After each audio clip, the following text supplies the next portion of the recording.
Hello, everyone. Welcome back to WellYES, the podcast where science meets the latest wellness trends. I'm Walter, co-founder at Hum. And I'm Sarah, functional medicine dietitian and gut health expert. Sarah, today we're talking about energy. How are you feeling? Are you full of energy or? I'm working on it. I don't know if I slept that well last night, but we Oh, are getting the juices flowing. And you know, I don't yeah. drink coffee, so got to find that energy naturally. You know, coffee. I'll talk. I mean, if you listen to this podcast before, you will know that I drink a lot of coffee. And the worst thing is if I don't get my coffee. I was over the weekend. I don't know what happened. For some reason, I didn't have coffee in the morning and then went somewhere. And suddenly I felt really, really like fragile, I would say. My headaches would kick in. I was miserable. I was like, oh, of course, you forgot your coffee. So anyway, I ran for a quick cappuccino and it was like it fixed me within seconds. But energy Amazing. is a topic Amazing. this week, as you may Yes. have guessed.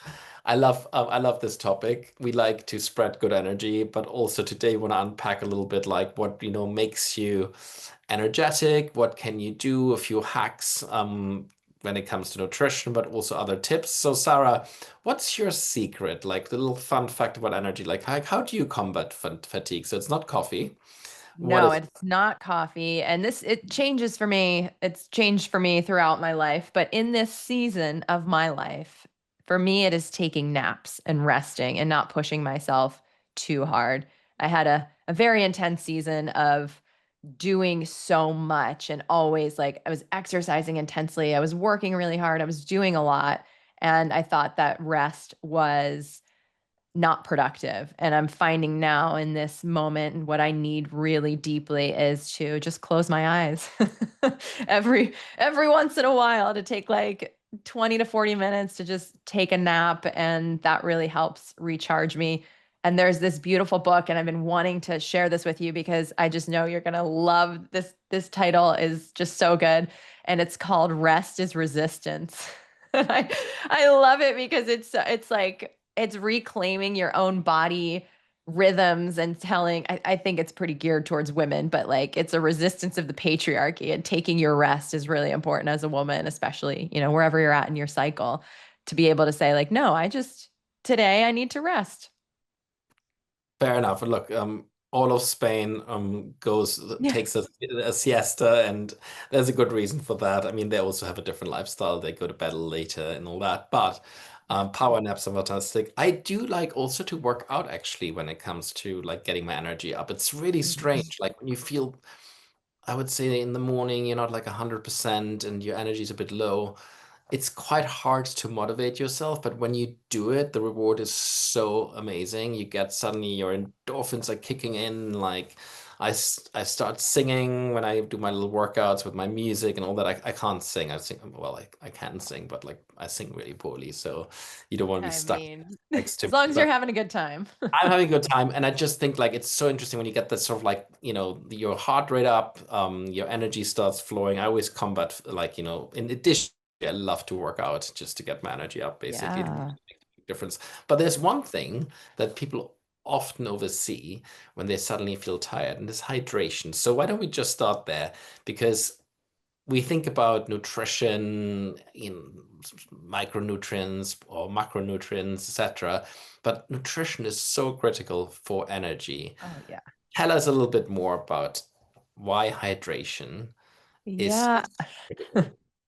Hydration is one of the most, to me, it always seems like the simplest place to start, which is often why I believe it's overlooked. Because to think about, like, oh, if I just drink enough water, I will have more energy. But there is research that shows that even mild dehydration of about 1% to 2% of your body weight, so very, very minimal dehydration, can impact your cognitive function, it can impact your mood, and it can make you more tired. So it's like that's a simple, easy place to start, is just saying, like, all right, let me drink a little water and see if that can kind of help get me out of this, that those tired spells that we can experience. And starting there is really, really powerful. So maybe next time I'm like reaching for that coffee, maybe I should consider a glass of water as well. I always like to drink I glass of water. mean, you could try it. Yeah. I mean, I think if you're a coffee drinker, there's more going on than that. So it's like having your coffee and the water, I think would be really important. And I feel like I just have to plug this here now, but drinking water also helps ease and mitigate constipation. So that's another good way to keep your bowels moving and to keep everything regulated. So water is really powerful. I mean, our bodies are what, 70% water, 60%? So Yeah, yeah, we're it's good stuff. we're basically floating around all day now We're just you know. yeah, we're just like water sacks. Yeah. No, but it's true. Like hydration is really critical, and I think that's the first one that people really overlook. So if you feel a little tired, try a bit of water and see how you feel afterwards. I think that's a good hack, and maybe add a few minerals into it as well Yeah, to amp the I would hydration. say like Yeah, electrolytes for me, because for me and my body, what's interesting is that I can drink a lot of water and I'll just pee it out and not really even absorb it. So I have to put either trace minerals in my water. Typically, I do trace minerals and electrolytes because it helps my body absorb it. You need the water, but you also need sodium and potassium to get it into your cells. So there's many things that are happening, but the ability to absorb and take in the water is really critical. So electrolytes are just a great way to help your body utilize that more effectively. and let's talk about the next thing. Again, we're not going to speak about specific nutrients just yet, but we want to talk about like how you eat actually, because the order in which you eat, believe it or not, does play a role on your energies. So when you get those sort of like sugar highs and then those crashes, they're the result of your glucose levels spiking, basically. And there are ways of eating differently and eating foods in certain orders Yeah. um, to improve that. And one tip that I always have for people is like start with the savory stuff, start maybe with some greens, um, Yeah. have some protein, and then have your sweet things at the end of that meal, if you will, right? Or like your Yeah. carbs. Um, what's happening here? That's a great recommendation. And basically, what's happening is glucose is your body's main source of energy. We're using a lot of glucose to create energy. It's just really effective to do that. And so when you eat something that's sweet, your body's going to take a lot of that glucose out and put it into your bloodstream, and you're going to get a lot of energy.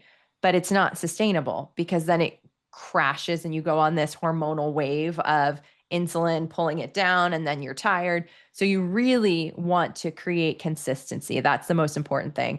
And I always think about the term like a naked carbohydrate. You want to try and avoid these naked carbohydrates because when you have that with protein, when you have the carbohydrate with fat, it's going to slow the rate at which your body actually digests and accesses the glucose. And then it's going to give you this steady dose of glucose in your bloodstream instead of these big, like, dumps where, if you're starting the day with a soda or I don't want to name any specific sugary cereals, but there's a lot of options that we have here in America that are extra sugary. When you start the day with that, you're just dumping all this sugar into your bloodstream and you'll feel energized, but then, you're going to go on kind of this roller coaster of energy and tired.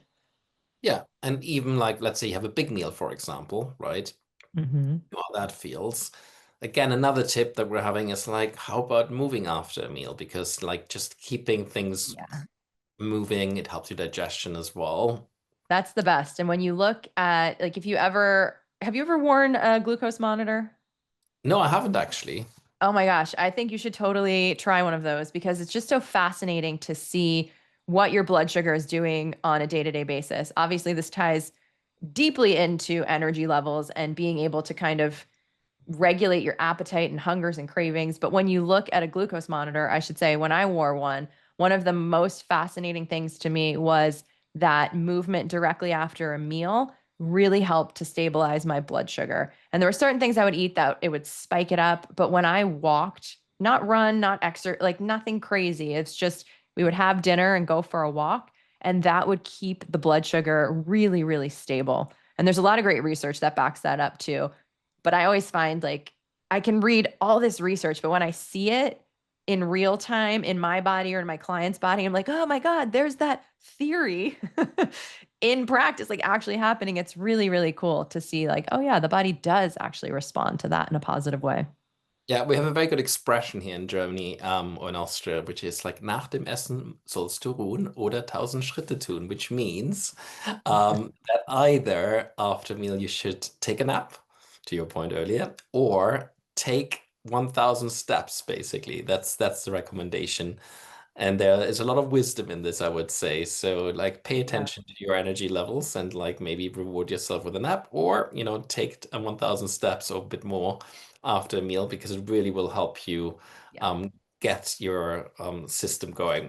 Yeah. Okay, let's talk about some real, nutrients here that can help with energy because they're endless study. And, like, just for, I would say, for our listeners, the biggest, I would say, industry within nutrition is actually energy. Energy drinks are huge. They're Mhm. everywhere. Um, we have probably different opinions on these, but we don't have to dive right in there. But there are a lot of like great herbs, great micronutrients that can really help with your energy. And why don't we start with a bit of more an exotic one, which is ashwagandha? That one has some really strong research, and it's called also the Indian winter cherry or Indian ginseng. It's well studied. It's used in Ayurveda for energy, but it does really help. There are like lots of strong clinicals. How does ashwagandha work? I think it's part of the family called adaptogens, basically. But maybe help me unpack a little bit like why ashwagandha is such a trending and such a big nutritional supplement when it comes to energy. Yeah, so I always think of an adaptogen as an herb or a plant that helps your body more effectively respond to stress in kind of whatever capacity that is. Typically, it's you'll see a reduction in cortisol levels. You can see boost in serotonin. So it's really working on our hormones and neurotransmitters and shifting the way we feel. But in simplicity, it's like when we're stressed out, can we have something that helps mitigate some of that physiological effects of stress? And ashwagandha is a really incredible and potent and pretty well researched herb that does that. Okay.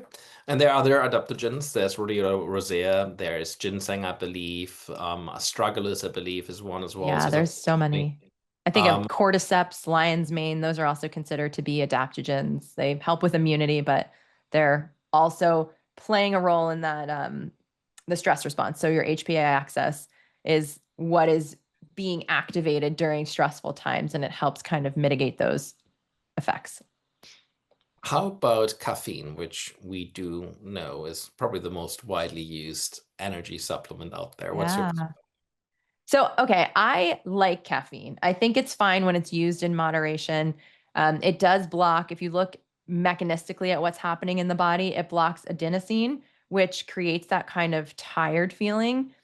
And for me, it's like I kind of go in two directions where it's like if you have to override your body's natural sensation to take a nap or to rest because you need to go and be productive and do all these things, then I just kind of challenge you to just look at that relationship.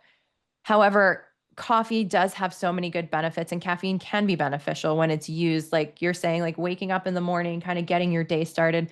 There's a lot of health benefits within caffeine when it's used in moderation and the joy it gives people. Like it's a very beautiful substance. It's just we want to just be aware of our relationship to it, just like anything.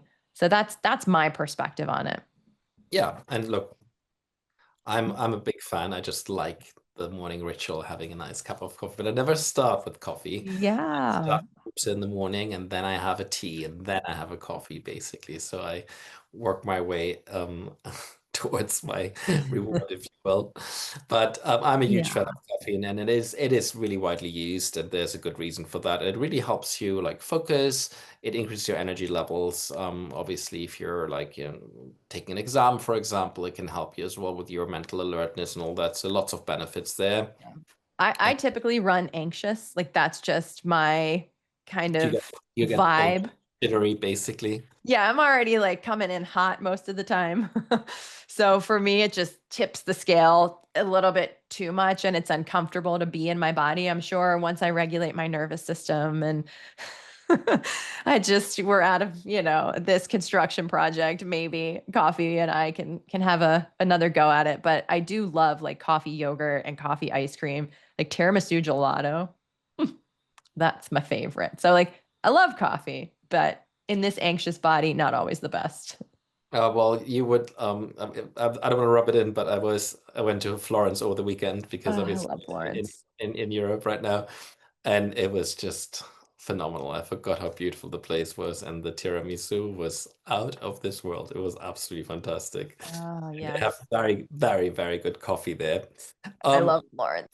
Oh, it's my how favorite how about sugar? Because obviously, sugar does actually give us energy, right? We're for taking, sure. it raises our energy levels, but it can be a bit of a false friend as well. Yeah, I kind of like categorize it as dirty energy where you get it, but then it's going to drop really quickly and you're going to be like, oh, I need more of it. So it's really not this sustainable, balanced approach to keeping your blood sugar stable. So it's just kind of, and then when you're in that like sugar roller coaster, you really are disconnected from like, am I hungry? How do I feel? Because it kind of takes over a lot of our like dopamine systems, reward pathways, all of that. So in the moment, it's like, yeah, let me have that sugar and I feel great. Like I see this very clearly in my child. He'll have like ice cream.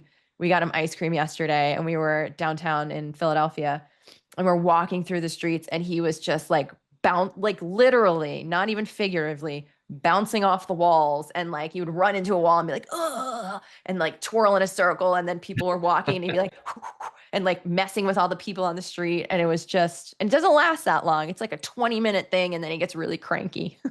So it's like in real time I see the effects of his body experiencing what I call, dirty energy or dirty sugar. Yeah, when kids throw a tantrum, like Whew. post candies, it can be rough for sure, for sure. That's really good to know. All right, let's do our well yeses and well nos for this week. Sarah, why don't you start? Okay, let's see. My well, yes, is coffee in moderation. I'm gonna throw a curveball in there and say, Wow, yeah, Sarah, you I'm okay? I'm gonna I'm gonna be for that because I think it is beneficial. And my well no is our naked carbohydrates. All right, we don't want those. We're not prudish here, but we can be fine. No. Watch those naked calves. They can sneak up on you. All right, my well, yes, is actually, you mentioned sleep earlier, and something I forgot to mention as a hack is like when you sleep, it's really important to sleep in cycles of 90 minutes because our sleep phases Mm. are just that. So most people think they need 8 hours of sleep. That's actually not true. It's like 7.5 hours or nine, basically, or six, right? Pick your length. But like if you do sleep in 90-minute cycles. That's big advice there. That's my big, well, yes, it really makes a big difference. Number one, and ideally don't even put your alarm if you can avoid that and just try to sleep and like wake up naturally. So that's a good one too. My Yeah. second well, yes, is I would say water really makes a big difference. I have to remind myself to drink water because I just forget to be honest. So like, having a big glass of Yeah. water in front of me helps me stay energized. So I'm a big fan of that as well. So these are my two well yeses. All right, Sarah, Love let's it. do our RD rapid fire energy hacks. You ready? Yes. On a scale from 1 to 10, with 10 being obviously superpowers. Let's start with ashwagandha. 8. Electrolyte water. I'm gonna go 8. Espresso. 7. Oh, that's not fair. All right, but like you're the judge. I can't like melatonin actually. Ooh. For energy, Well, I guess for better sleep, and then as a result. yeah, yeah. Then 9. All right. How about D3? 6. Green tea. 9. You can't give green tea more for energy than to coffee. That It's a I'm cleaner objecting. energy. It's All it's right, not all right. such an intense dose. A midday power nap A 10. and sleeping in cycles of 90 minutes. That's the one I just shared. Yeah, I think that's great. 10 as well. All right, thanks, Sarah. That's it for this week. We're through our, energy edition. I want to say a massive thank you to Brooke, who produced this episode, and to Fatima, who helped us produce it. Um, just keep in mind, energy is all about hydration, eating the right foods in the right order, and then there's lots of micronutrients that can really help you on to get you to higher energy levels. If you like what you heard today, please, please, please follow this podcast, give us a like, drop us a comment if you have any questions. Sarah, I see you soon on our next podcast.